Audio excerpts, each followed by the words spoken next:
We are compelled, once again, to address provocations from a country whose own leadership recently likened it to a dump truck. Perhaps an inadvertently apt metaphor for a state that continues to deposit recycled falsehoods and stale propaganda before this distinguished council. Pakistan's systematic abuse of this forum, coupled with its routine manipulation of the OIC as its mouthpiece, has become a familiar pattern.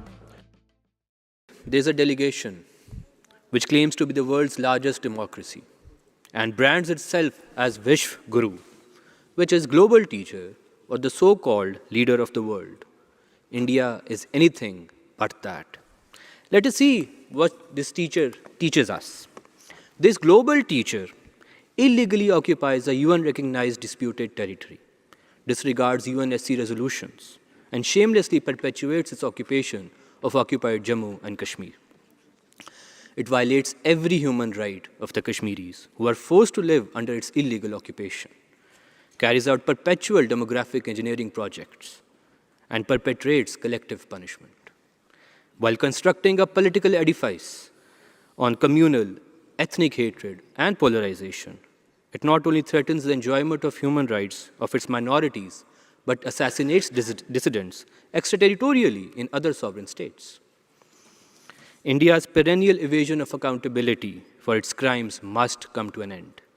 Mr. Vice President, India indeed is a global leader and global teacher when it comes to supporting, fueling, funding cross-border state-sponsored terrorism, while all the time it pretends to be a victim. While the list of crimes committed by this rogue state can go on, I wish to underline that the pain and suffering inflicted by its terrorist sponsorship has continually violated human rights of our people. Mr. Vice President, after launching unprovoked and unjustified cross-border attacks on civilians in Pakistan, India, in a deliberate act of incitement, blatantly weaponized water and gloated about threatening the well-being of 240 million people.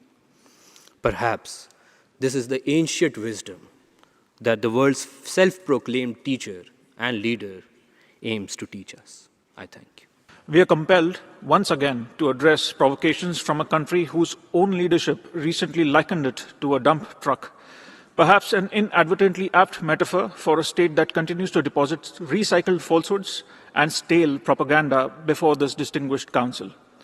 Pakistan's systematic abuse of this forum, coupled with its routine manipulation of the OIC as its mouthpiece, has become a familiar pattern. Its pathological fixation on India appears to provide it with existential validation. Yet, we must respond, lest we forget.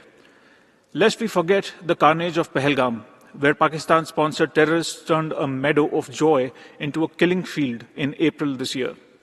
Lest we forget 9/11, as the world marks its anniversary tomorrow, even as we witness today the hypocrisy of those who sheltered its mastermind and glorified him as a martyr. Lest we forget Pulwama, Uri, Pathankot, Mumbai. The list is endless, Mr. President. Yet, Pakistan demonstrates the audacity to take the floor today, feigning moral outrage while continuing to finance and shelter the very networks that threaten global security. The international community recognizes this charade for what it is. The world will not forget. India will not forget. Our measured and proportionate response to the Pahalgam attack made that sufficiently clear. We need no lessons from a terror sponsor, no sermons from a persecutor of minorities, no advice from a state that has squandered its own credibility. Mr. President, India will continue to protect its citizens with unwavering resolve. We will defend our sovereignty without compromise. And we will continue to expose, time and again, the elaborate deception of a failed state whose survival depends upon trafficking in terror and tragedy. Mr. President, we would also like to respond to the surprising, shallow and ill-informed remarks made by Switzerland, a close friend and partner. As it holds the UNHRC presidency, it is all the more important for Switzerland to avoid wasting the Council's time.